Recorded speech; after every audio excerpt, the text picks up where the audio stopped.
లోకంలో ఎన్నో రకరకాల విషాద వార్తలు. ఏది విన్నా, ఎటు చూసినా హత్యలు, యాక్సిడెంట్లు, ఘోరాలు, మరణాలు. పేపర్ చూసినా, మన చేతిలో ఉన్న సెల్ ఫోన్ చూసినా భయంకరమైన దుర్వార్తలే.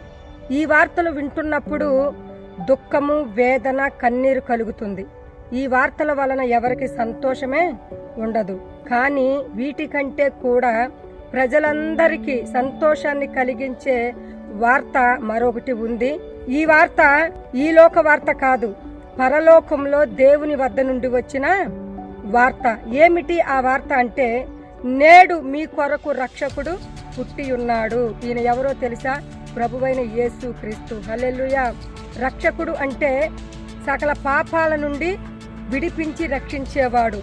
అంటే త్రాగుడు, దొంగతనాలు, వ్యభిచారాలు, మోసాలు, సకల విధములైన చెడు వ్యసనాలనే ఈ పాపాలలో కూరుకుపోయిన వారు అనుభవించబోయే నరకమనే శిక్ష నుండి వారిని పరిపూర్ణముగా విడిపించి, తప్పించి, రక్షించి స్వర్గలోకానికి అనగా పరలోక రాజ్యానికి, నిత్య జీవ మార్గానికి నడిపించే ఒకే ఒక నాయకుడు, రక్షకుడు అనే యేసు మన కొరకు పుట్టి ఉన్నాడు. ఇదే అందరికీ, ఒకరికి కాదు, కొందరికి కాదు, లోకంలో ఉన్న ప్రజలందరికీ కలగబోయే మహా సంతోషకరమైన శుభవార్త.